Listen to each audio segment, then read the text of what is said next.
So, I guess I decided to buy a Mac Mini. That's right. I decided to buy an M4 Mac Mini, and I have always been a Windows user for the last 22 years of my life. This is my old rig, and it has served me well, but I am really excited to try new things and give macOS a shot. Everybody says it's worth it nowadays, so we decided to go out on a whim, grab some food, and, give the M4 Mac Mini a shot.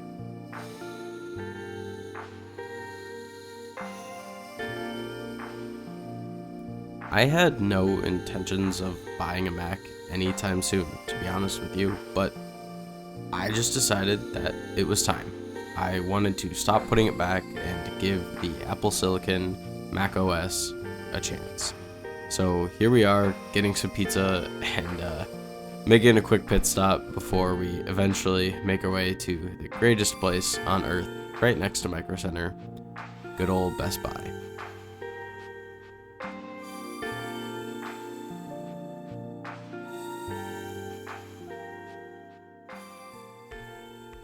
Do you know if we have any info macros and stuff? Yeah.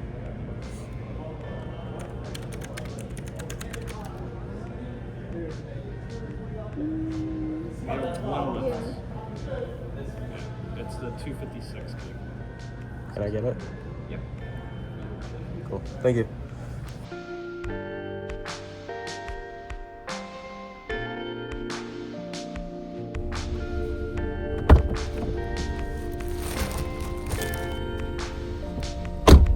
So, I guess I decided to buy a Mac Mini. I've never owned a Mac. I wasn't really planning on owning a Mac, but here we are. Just went and got dinner, stopped at Best Buy, picked it up. I got the last one in stock. I asked if they had a Mac Mini, and the one chick, she was like, I don't know.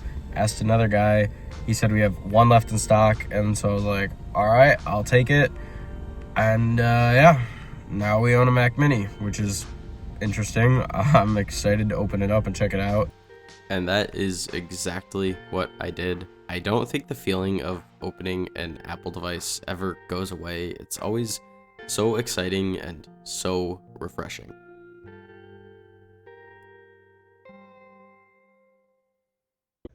Alright, so this is the M4 Mac Mini. It is the 256 gig version with 16 gigs of the unified memory RAM. It's got the 10 core CPU, 10 core GPU. I'm really excited to unbox my first Mac. This is my first ever Mac. I have never owned a device with Mac OS, so I'm really excited to give it a go. The typical peel tabs from Apple, you can't go wrong with those. And then I think if we just, there it is. Check that out. No, it's pretty small, actually. We got the good old, oh, this is weird. This is a weird one.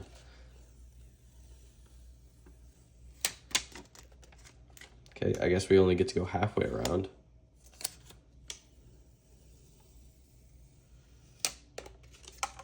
And then, so there it is, the M4 Mac Mini. Now, first thing I already have to question is why would you put the power button on the bottom if it's sitting flat? How am I supposed to reach that? I have to physically lift it up to press the button, which is very odd. We have two USB-C in the front with what looks like a headphone jack. And then in the back, got some Thunderbolt, USB-C, HDMI, Ethernet, and of course the typical Apple power cable there. It's freaking small. It's crazy to think that this is an entire operating system, an entire computer, and then you look at something like my desktop, which takes up way more space. Now on the inside of the box, I would assume we have probably just the power cable. Yep, got the power cable and the typical BS that comes with it, all of the cancer warnings and whatnot. Oh, we actually get instructions on how to use it. So that's cool. I do need to find my USB hub because both my mouse and my keyboard are USB dongles. And if you can see, there's no USB on here. So I'll have to find a hub to plug in to the back here, but this thing is sleek. It's honestly not that much bigger than an Apple TV. And I'm really excited to see the performance of this bad boy. All right, so since this is only USB-C, clearly I can't use the wireless dongles for my mouse or my keyboard natively. So I decided that I will be using my Dell XPS dongles. They each come with one regular USB slot, and it's a USB-C, and then an HDMI slot, which this has an HDMI, not a problem. But I don't know where my other USB-C dongle is with multiple USB slots. So this is going to be the temporary solution so I can set it up and give it a try. Definitely not the simplest solution, and having a Bluetooth device would obviously make it a lot better. I could pair my keyboard actually through Bluetooth, so maybe I'll do that and just use one of these. We'll see, but I'm really excited to set this thing up. It's actually not that much bigger than my Apple TV sitting over there. The silver is cool. I wish they did a black version because I like the black aesthetic on the desk, but the silver definitely stands out, and I think it'll look good. I'm not actually sure where I'm going to set it up on the desk right now, but maybe we'll just plop it on top of the other PC and call it a day. So I think that the M4 Mac Mini is a great deal. I think that it is probably one of the best purchases you can make if you're looking to get like a desktop workstation. It's a really good entry into doing pretty much anything you need, unless you're doing like crazy, like, 4K 120 FPS video editing, then I could see it being a bit of a problem. But for $600, you can't really pass that up, especially with the 16 gigs of memory.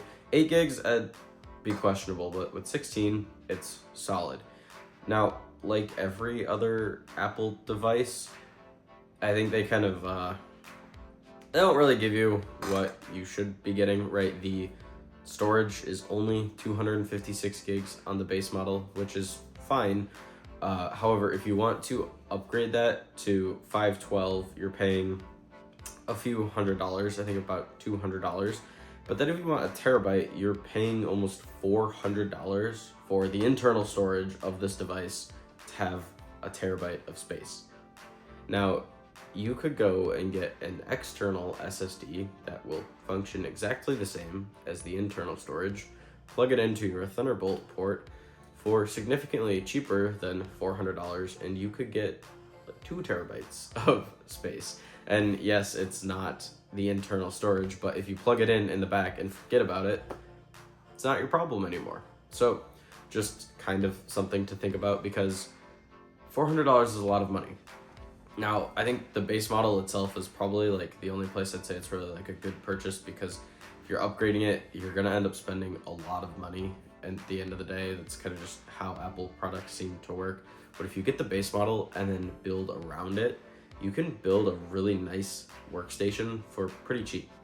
The base Mac Studio is $1,300, or the iMac, it's $1,300, and that is $700 more than the Mac Mini.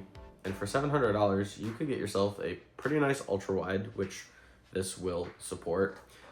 You could get some nice peripherals, and you could probably still have money left over. For the $700, you could get the external storage, a monitor, and probably peripherals, and still be at or under the price of the iMac. So that's a crazy deal. You could have you could set up your workstation for a very good budget, considering something like a full desktop build that cost me probably like $1,500 back when I built it.